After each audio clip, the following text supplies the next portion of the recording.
Okay, so I'm not entirely sure how to explain all of this without sounding like a maniac. If it was just a one-off random incident, I might be able to comprehend it and figure it out. But this is multiple events throughout my life that I have no explanation for, culminating in one final thing that happened to me around a year or so ago that just really shattered my worldview. I'm coming here for any semblance of an answer, but first, let me explain. Let me start basic.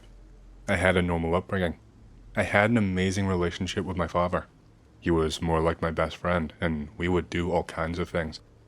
Mom was cool too, but not really interested in the same things as me, so cared for me from afar, and we didn't have that same strong bond. She got sick when I was really young, and had been fighting for years to no avail. Her illness took her in the end when I was probably around 7 years old, and it changed me. I was struggling to process it. Sometimes I just didn't know how to feel. I felt sad. I knew I should feel sad, but sometimes I worried that I was just faking the sadness and was secretly some kind of evil monster who would grow up to be a serial killer and hurt everyone that I loved. Being 7 years old at the time, this was obviously something I could not put into words, let alone fully grasp. This is more of a retroactive 2020 vision reflection on how I was feeling at the time, now that I have processed it better and have the wisdom of age. While my dad was kick-ass, he was not the type to believe in and trust therapists. Still had that old-fashioned view that it was shameful and that it should be dealt with in the family, yada yada. Anyway, one weekend he takes me to visit my cousins and my uncle and his wife. It was the first time in months I had been able to let loose and smile and even start to heal. I was able to forget for a very brief moment. This was partly due to the dog that they owned. I was obsessed with the little guy. He was a little older and wasn't a super energetic dog, but I would chase him and throw the ball for him every chance that I could when he wasn't sleeping it off. I'm surprised no one intervened and told me to leave the poor thing alone, lol.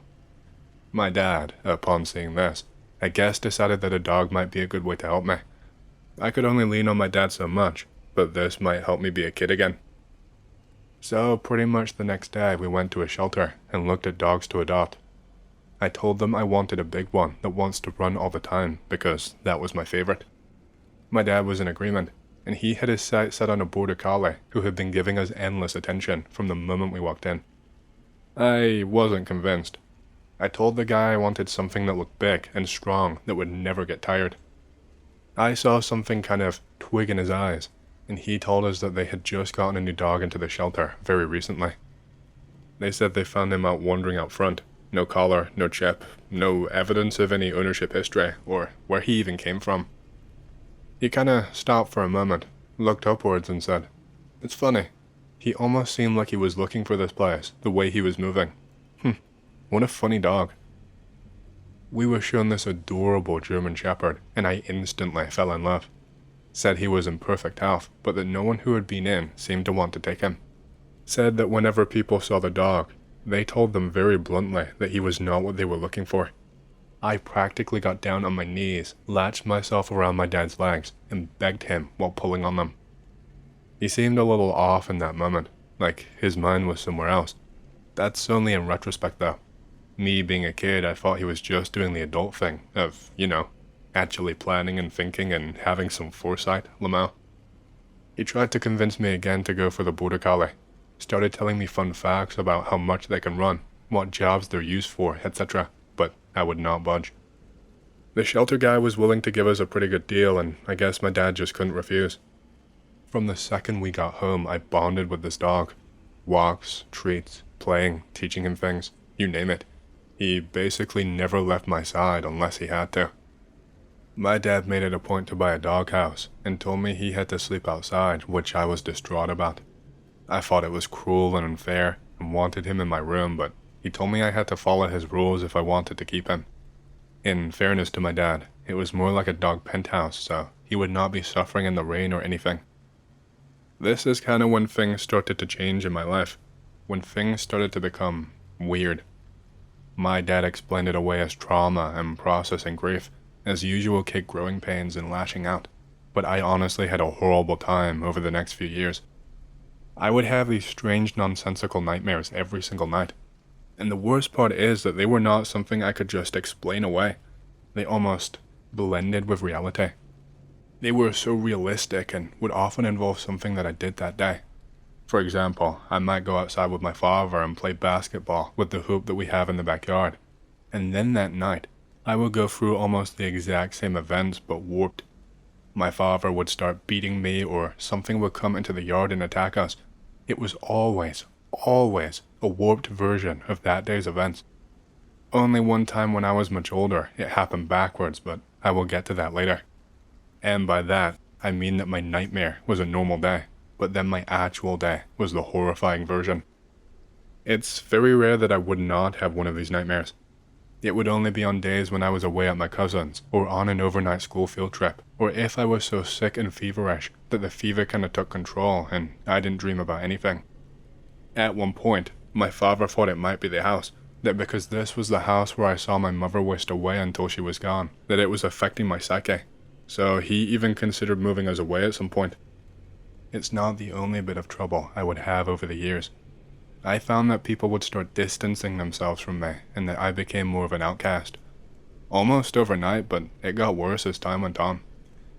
My longtime best friend suddenly started avoiding me, and when I went to his house one time to ask him to hang out, his mom told me he didn't want anything to do with me, and then slammed the door in my face. I was just a little kid and didn't understand.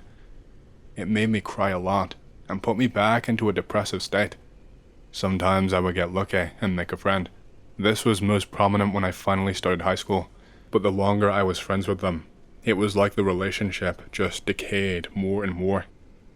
I would understand if I was an ultra nerd slob who smelled really bad, but I was just a normal kid, into sports, decently athletic, into hunting and that kind of stuff. This made me a recluse and lean on my dog even more. Obviously my father as well, but as much as I loved him, no teenage boy wants his father to be his best and only friend. My dad was pretty hands-off with the dog. He explained it as being a way for me to have some responsibilities, but I'm not sure I buy it. I think he was weirded out, but I did not know why. Anything to do with the dog at all was my job. I need anything for the dog, vet appointments, food, etc. He was happy to pay, but I would have to get it sorted myself. I apologize for how much I have typed so far, but I felt that without accurately setting the scene and giving backstory, that it just wouldn't make sense. I will get into the first main thing that happened now. This must have happened probably around 6 months or so after we got the dog. I called him Master Chief. I liked Halo, sue me. Like I said, my dad made the dog sleep outside in the doghouse. The yard was decently big, so sometimes I would look outside my window and see him wandering around, stretching, sniffing, all that kind of stuff. The fence for the yard was not super tall, so you could see over it, and across the street there were some woods that went in a ways. There were lots of foresty areas like that around here, and it was nice. Being close to nature brought me comfort. Some nights I would just stare out the window and watch the dog for hours. Sometimes he would even catch sight of me and stare back too. Whenever he locked eyes with me like this, I would wave at him or make a kissy face, and he would not stop staring at me until I had gone back to bed. Literally would not break eye contact with me. I tried to be clever and play peekaboo with him, tried hiding for a few minutes before popping back up, but he never ever fell for it. I just thought he missed me and was waiting desperately for the next time that we could hang out. The night this happened, I was really sick. I stayed home from school with a wicked fever and was bedridden basically all day. My father had to take time off work to look after me. I was that bad. He had to spend the whole day running back and forth, bringing me food, fetching me water, and even helping me with something to throw up in. Even after all of that, he asked me if I was feeling well enough to go feed the dog, but I told him I could not even think about moving without feeling sick. He told me he'd throw him a few sticks, but that he would have to settle for walking around the yard today. Told me he was too busy to walk him, and that he needed to do prep work for tomorrow to make up for his call-out. I think the dog stayed in the yard pretty much the whole day.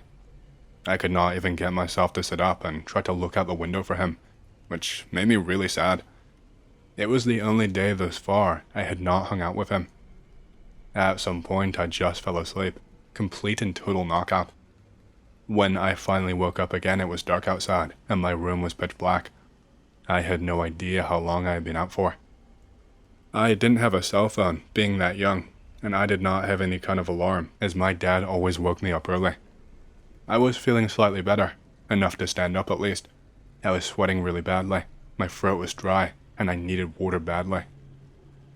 I called out for my dad a couple of times, but to no avail. Upon listening a little bit closer, I could hear that he was snoring his head off. I decided screw it, surely I can run to the kitchen really quickly, just for some water. So I got up and made the trek downstairs. I downed an entire glass of water in what must have been a world record, and went back for a second helping. It was at this point I thought, hey, I can check on my buddy out the window while I'm down here. I couldn't open up the door this late because my dad would be furious, but I could look for sure. I wandered over to the big window in the living room and took a peek. I did not see him in his doghouse, so I scanned around a little. Weird, I actually couldn't see him anywhere. He wasn't sniffing or peeing, he just wasn't there. Then I noticed some kind of rustling across the street. I was so hyper-focused on the doghouse in the yard, I did not notice it right away. There he was, but for some reason, he was over by the entrance to the forest, next to a bush, with his head low to the ground and facing away from me. I'm not sure how he got outside. No way he could jump high enough to make it over the fence, and my dad always double and triple checks doors and gates, and locks because he's overly cautious like that. Weird. He has his head low, but he's not sniffing. He almost looks like he's eating something. Whatever it is isn't super small, but I can't make out what he's eating. I must have stared at him for maybe 5, maybe 10 seconds maximum. And then my dog's head shoots up from whatever he is eating, and he turns and looked directly at me and began staring. I'm not sure what had gotten into me, but I instantly shot low to the ground and got on my belly as if to hide. Some primal instinct inside of me told me I needed to hide, but I don't know why. It's just my dog out there. I crawled all the way back up the stairs and went straight back to sleep. When I woke back up, I assumed it was another warped nightmare that just felt too real. There was another detail I could not shake, but because I was so young and because I hid so quickly, I'm unsure whether to trust it. In that moment, when my dog turned around, I saw something red around its face, just hints of it. And when it turned and the look it gave me, this won't make sense and I don't know how to explain, but his expression looked so human. He looked concerned. Maybe that isn't the right word. Annoyed? I don't know. I would have the odd thing happen here and there. Small stuff would add up over time and make me ponder. But this post would be much too long if I rattled off every minutia of detail. I want to focus on the big events, the ones that are a giant, red, flashing and unignorable question mark in my head.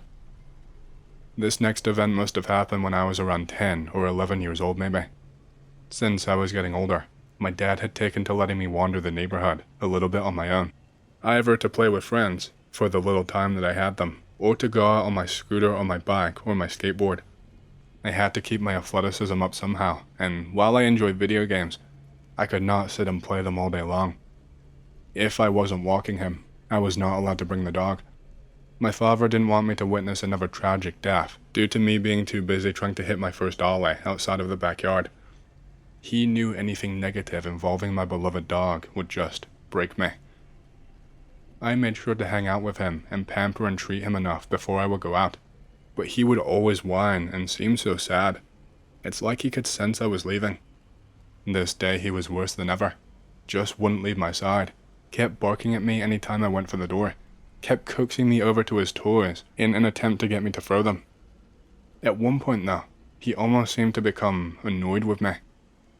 I had just thrown the ball, but instead of bolting off at top speed and getting back in a flash, he just turned his head at me this time, as I let out the words, "Come on, buddy, I really gotta go now."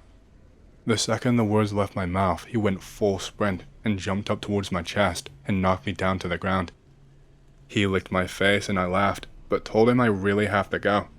But he wouldn't budge, not 1 inch. He even adjusted myself so that now he was standing on my chest with 2 paws pressing down on me. I tried to wriggle free, but I couldn't. My dog is strong, but not that strong. I was actually starting to get worried. I tried to wriggle and wrestle, but he just stared at me, directly into my eyes, and would not move. I tried to grab him, but he actually moved back so that he was just out of reach of my stubby little arms. I finally had enough and just let out a scream from my dad. He of course came rushing over. He sees the scene and starts to run over to me, and my dog's gaze switches from me to my dad faster than the blink of an eye, and he starts growling. My dad slows and starts walking slower, more crouched, with his hands out to show he was not a threat. My dog bares his teeth as he gets closer. I get really worried and start crying. I tell my dad it's okay, that we were just being silly, and that I don't want he and my dog to fight. My dog starts licking me. I guess he could sense how overwhelmed I was. He lifted his weight from me and went back to his doghouse. My dad has the most what the fuck look on his face the entire time until I leave. I was riding my bike this day. My dad had gotten me a BMX as an early birthday present, like 9 months early. He loved to spoil me. It's something I never took for granted. I was trying to do just some basic jumps and hops. I think I was still a little too young for it because it felt like I didn't have the power to properly get any lift on my bike or figure out how to use momentum to my advantage. I was weaving in and out of the woods, cycling on the pavement. It was so fun. Then I was going down this road that was a little narrower. It had a blind corner and I was no idiot, so I was going to hit the brakes and try and make a sharp left and skid around the corner to go down a different street instead of risking anything. I think I had played a little too much Need for Speed, thinking I could do all of these crazy things. You see, this did not go to plan at all. It was pretty much a brand new bike, so I have no idea how this happened, but my brakes stopped working. I hit them just as I was getting ready to turn, and I heard something clink and hit the ground, and I just wouldn't stop. At the same moment, the bike chain came loose, so I could not even use the pedals anymore, and the worst thing that could happen happened. You see, there were some asshole older kids who lived a few miles away, but they loved using our nice quiet neighborhood as a venue for their stupid street races. I don't know what car they had, but it looked expensive. I never saw it coming. 1 second I'm hitting the brakes. Within seconds I realize they were toast and hear something hit the ground. My reaction time was too slow to make the turn properly, so as I turned the handles and shifted my weight, I was caught off balance. This sent my bike toppling over and me skidding along the ground with it, hurtling down into the blind corner. And as I am sliding with my bike, in those few seconds, 2 cars come racing around the corner, both almost side by side, barely fitting on the road due to how wide these cars are and how narrow the road is. And bam, everything goes white, and then that bright white very slowly fades into blackness. I don't even know how I remember these shades because I was not even conscious, but I remember it. I don't know how long the blackness stayed with me, but after however long, I started to feel this sensation. Something wet. Did I piss my pants? I know that happens when you die, but why can I feel it? And then I hear that all too familiar whining. And then I realize that the wetness I can feel is on my cheek, and that I am being licked. I open my eyes to see my dog standing over me, licking me. For a second I start to smile, before my memories all come rushing back at once, and I jump up in a fright. But then I realize I am nowhere near that blind corner anymore. Those cars are nowhere to be seen, and I am actually halfway down the street that I was trying to turn onto. And my bike? It's just lying on the ground, but it seems to be perfectly fine. Not a scratch on it. The chain is back on. My pedals are working. I pedaled slightly and tested the brakes, working perfectly again. I could not shake the unease that I was feeling. I did not bother to ride my bike back. I just walked it the whole way. What had happened to me? And now that I think about it, how is my dog here? I kept giving him confused looks the whole way back, and where at first he was looking at me all happy with his tongue out, I could see that look of concern on his face again. The same look of concern from that night that I wrote off as a nightmare. I never told my dad what happened. He would not believe me, and he would not trust me to be safe out on my own again. He probably wouldn't believe me about the dog either, and no matter what, I did not want him to be taken from me. Nothing major happened again until I was around 17 years old. A few little things, but nothing that gave me such a huge question mark. I had really gotten into hunting, and my dad had been teaching me to fire a gun for quite some time now. During the summer, when I was done with school, he surprised me with an impromptu trip. We would be going out into the wilderness together and camping for a night. He was going to give me first-hand experience hunting for rabbits and deer. I was excited. I begged him for us to be able to take the dog. He gave me pushback at first, telling me it would be much too dangerous and that he would only get in the way. He eventually relented, agreeing that it would be unfair to leave him at the house alone. He promised I could bring him, but only if I agreed to leave him tied up at the car with food and water while we hunted, well out of harm's way. I agreed to this. The drive was not too far out, as we were near forested areas already. My dad brought me to a trail he said he had hunted on as a boy, with my grandfather. I never got the chance to meet him, and that he felt excited to continue the tradition. He said he hoped I might get the chance to continue it in the future too. I'm not a gun nut, but I knew the basics. My father was carrying a bolt-action 30-06 Springfield. Pretty powerful rifle, so he could defend me if need be, but it was just a precaution. He told me his goal was to not shoot once, to not make a single move, and just watch me in silence. He wanted to give me a real chance to show what I had learned. I was carrying a Marlin Model 60 that my dad bought especially for this occasion. It made my arms ache a little, but I was growing more used to it by the day. We left our dog behind with plenty of food and water and would not be gone long. I was eager to camp, but my father said he would decide once he'd observed me. Said we would come back and check on him before we went to sleep. And with that we headed up. Not before getting many loud barks in protest as we left the dog behind. I swear, his barks were becoming louder by the day. Fast forward a little, and we had been following these tracks that were clearly a deer for a few hours. I was doing my best to remember what I had been taught about how to move, how to tell which direction it had gone in, how long ago it had been through here, and stuff like that. The test started before we had even left, when my dad gave me no guidance on what to wear. I had to plan and decide for myself. The only thing he didn't let me do was prepare and load my ammo. He trusted me, but he is a really, really cautious guy. The search went on, and it got really eerie. We were starting to lose light, and we had not heard so much as a bird singing. The place was just dead silent, and the deer track seemed to go on forever. Not in a straight shot, though. It was moving more like it was fleeing and trying to evade something. My dad told me it was basically Last Chance Saloon. Few more minutes go by and we hear some snapping and rustling. We've come out to a bit of a clearing, and we're sitting down. I'd basically given up and was really disappointed in myself. My dad started to kneel down to reassure me that I did everything right, just like he taught me. Just as he was explaining that it's just how it goes sometimes. Boom. Branches snap. We hear growling. And all of a sudden, there is this huge brown bear staring us down, walking slightly diagonally as it studies us. I am frozen in fear, but my dad instantly readies his rifle and takes aim just as it begins to charge. My eyes are split between my dad and this bear. All of my survival instincts have gone out of the window. I can see my dad is shaking. He shouts over to me and tells me to shoot. He takes a shot, but does not hit the thing center mass. It continues on charging.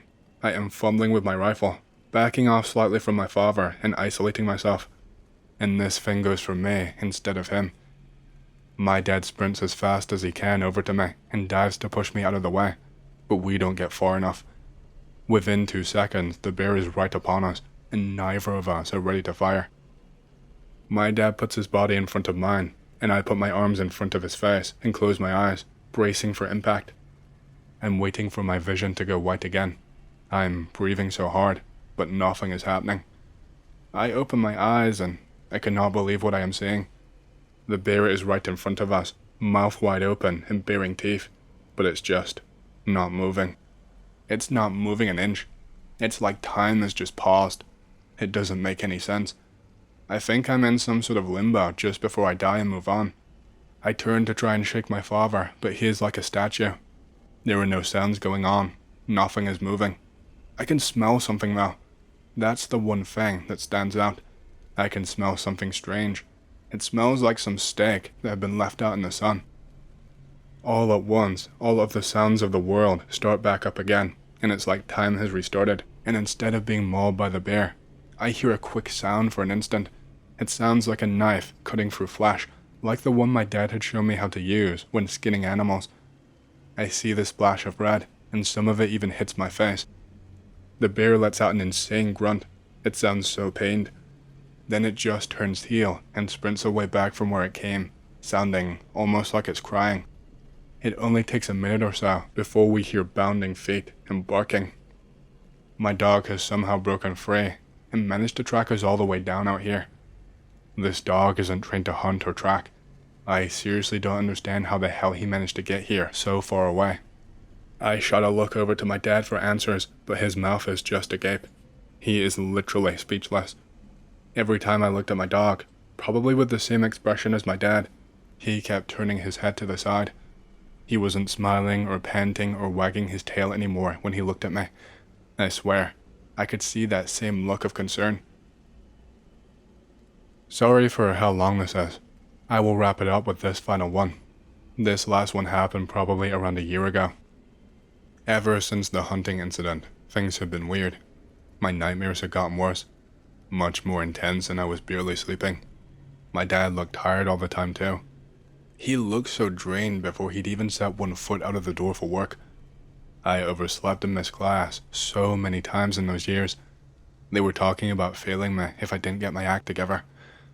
I just always had this deep-seated feeling of dread. Sometimes I would just shoot awake in the middle of the night, imagining that I could smell the same smell from that day.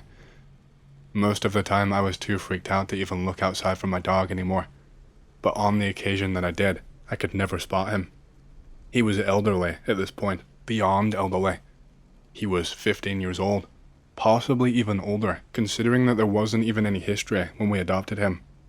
Not to be morbid, but him living this long was incredibly unlikely.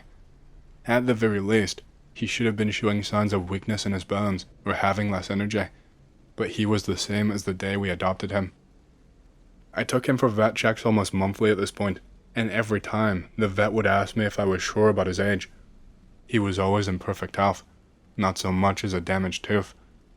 When I got home, my dad told me to go and put the dog inside, up in my room.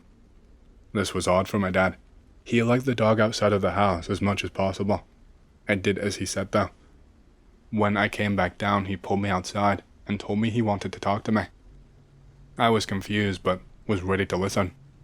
He brings up the day that we went hunting. We very rarely went again after that. My dad refused to let me bring the dog again. Always got someone to come around and feed him instead.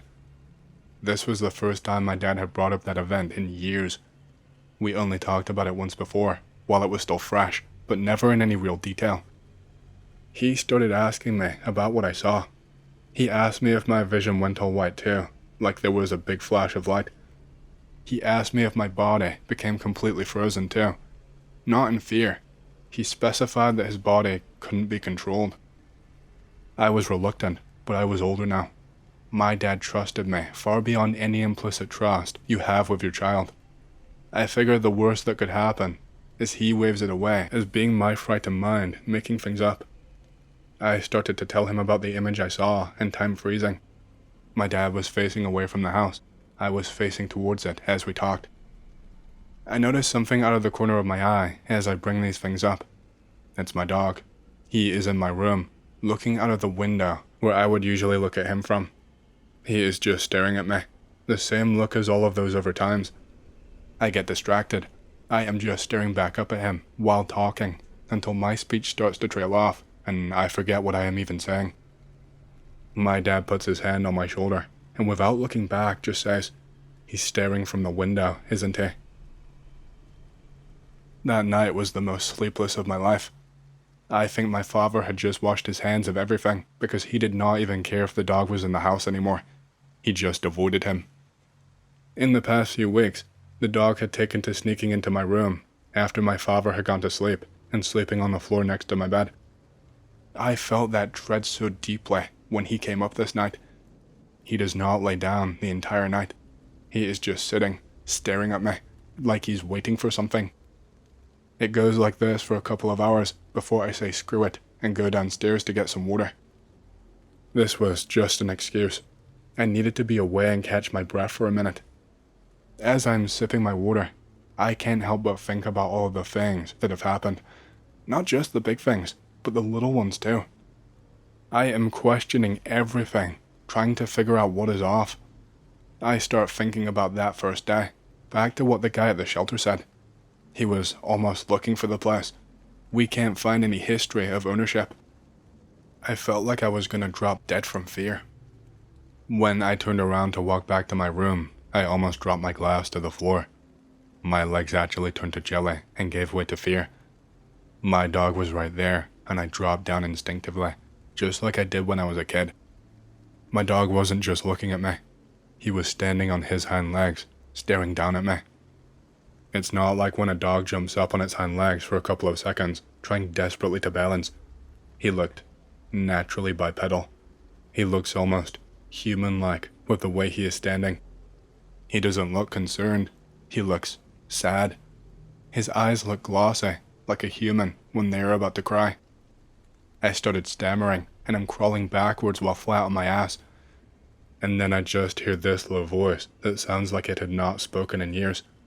It was raspy and low and full of phlegm. It's coming from my dog.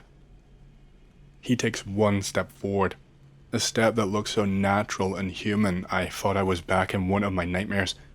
He just says, "I won't hurt you. Don't worry. I will come back and try again. I will take extra care next time so that it doesn't get worse." I don't even feel like I am in my body anymore. I feel like I'm floating above myself, like a spectator in a crowd. I can feel the puddle of something wet beneath me, but I am still clinging to my glass of water. I just watch as this dog walks past me, taking stride after stride, and he fucking puts his paw on the doorknob and turns it. Once it's shut, I used every ounce of my strength to crawl over to the window and looked outside of it. I watched as I saw my dog walk towards the forest, but then he just stops at the entrance and takes one last look back, directly into my soul, and then he just disappeared into the trees. I told my dad the next day that he just ran away. He believed me, not one question. X, I am begging you. I need your help, your combined knowledge. If you were ever going to be helpful for one last time, I need it to be now. What the hell happened to my dog? What did he mean by what he said? Am I schizo? Or is there any kind of cryptid or folklore or natural phenomenon that can explain what I have gone through? The nightmares never stopped. I still get those feelings of dread, and every now and again, I just get that unshakable feeling that something is off, whether it be about my house or an object or a person. I feel like I'm becoming more forgetful, or maybe it's just the stress. Sometimes what I remember and what actually happened doesn't add up, but that's only in the short term. As time has gone on, it seems to have gotten worse. I think I am truly losing my mind. Hey, I hope you've enjoyed the stories.